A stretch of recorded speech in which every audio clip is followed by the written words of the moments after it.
بسم اللہ الرحمن الرحیم۔ السلام علیکم، میں ہوں محمد عبدالرشید جنید، آپ دیکھ رہے ہیں گواہ نیوز۔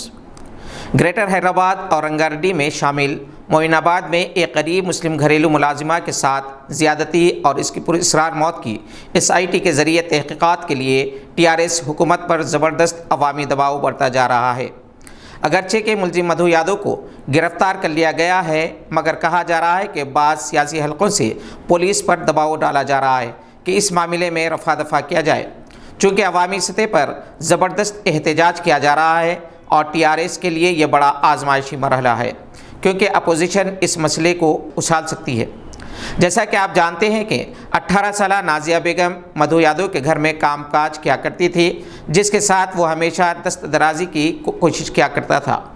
اس کے خلاف پولیس میں شکایت بھی درج کرائی گئی تھی، مگر سیاسی اثرات کی وجہ سے کوئی توجہ نہیں دی گئی۔ 25 ستمبر کو مدھو یادو نے بتایا جاتا ہے کہ نازیہ سے دست درازی کر کے اس کا گلا گھونٹ دیا تھا اور پھر پھانسی پر لٹکا دیا تھا، اسے خودکشی کا رنگ دینے کی کوشش کی۔ مقتولہ کی چھوٹی بہن کے بیان کی بنیاد پر پولیس نے پہلے معمولی الزامات کے تحت مقدمہ درج کیا تھا، تاہم زبردست عوامی احتجاج کے بعد اس پر عصمت ریزی کا مقدمہ بھی درج کیا گیا۔ مجلس اتحاد المسلمین کے قائدین نے قاتل کے خلاف سخت کارروائی کا مطالبہ کیا۔ کانگریس، جماعت اسلامی، تحریک مسلم شبان، مجلس بچاؤ تحریک نے مدھو یادو کے خلاف قتل کا مقدمہ بھی درج کرنے کا مطالبہ کیا ہے۔ Hyderabad city Congress committee minority department کے چیئرمین سمیر ولی اللہ کی قیادت میں کرمنل کوٹ نامپلی کے روبرو کینڈل مارچ کرتے ہوئے احتجاج منظم کیا گیا۔ کانگریس نے مطالبہ کیا کہ مقتولہ کے ارکان خاندان کو مناسب معاوضہ بھی دیا جائے۔ امیر جماعت اسلامی تلنگانہ حامد محمد خان کی قیادت میں ایک وفد نے مقتولہ نازیہ بیگم کے ارکان خاندان سے ملاقات کی اور ہمدردی کا اظہار کیا اور حکومت سے مطالبہ کیا کہ مقتولہ کے ارکان خاندان کو فوری ایکس گریشیا دی جائے اور ڈبل بیڈ روم مکان بھی دیا جائے، ساتھ ہی فاسٹ ٹریک عدالت میں مقدمہ چلایا جائے۔ اس وفد میں محمد اظہر الدین، MN بیگ زاہد، ڈاکٹر شیخ محمد عثمان اور عبدالہادی پٹیل قدرت اللہ شامل تھے۔ تحریک مسلم شبان نے مشتاق ملک کی قیادت میں معین آباد میں فلیش پروٹیسٹ کیا، جس کی وجہ سے 10 کلومیٹر تک ٹریفک جام رہی۔ تمام جماعتوں نے متفقہ طور پر SIT کے ذریعے تحقیقات اور ملزم کو سخت سزا دینے کا مطالبہ کیا اور یاد دلایا کہ پولیس نے جس طرح دشا کیس میں فیصلہ کیا تھا وہی تاریخ دہرانے کی ضرورت ہے۔ سعودی عرب میں متعینہ ہندوستانی سفیر ڈاکٹر اوصاف سعید کے فرزند فاتح سعید کی شادی جناب جلیل احمد صقیر کی صاحبزادی اسما کے ساتھ 25 ستمبر کو شکاگو میں انجام پائی۔ کورونا وبا کی وجہ سے مہمانوں کی تعداد محدود رکھی گئی۔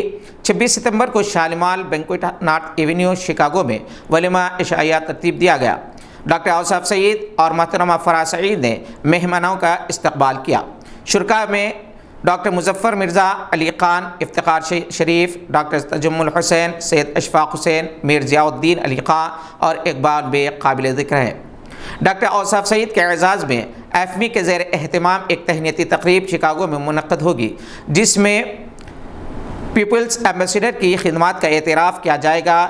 ڈاکٹر اوصاف سعید سعودی عرب میں ہندوستانی سفیر ہیں اور اپنے فرزند کی شادی کی تقریب میں شکاگو آئے ہوئے ہیں۔ وہ شکاگو کے بشمول 6 ریاستوں کے قونصل جنرل کی حیثیت سے خدمات انجام دے چکے ہیں اور یہاں کے ہر عوامی طبقے میں بے حد مقبول ہیں۔ ڈاکٹر قطب الدین ماہر نفسیات کے بموجب اس تقریب کے داعی ہیں اور کووڈ-19 کے پیش نظر محدود افراد کو شرکت کی دعوت دی گئی ہے۔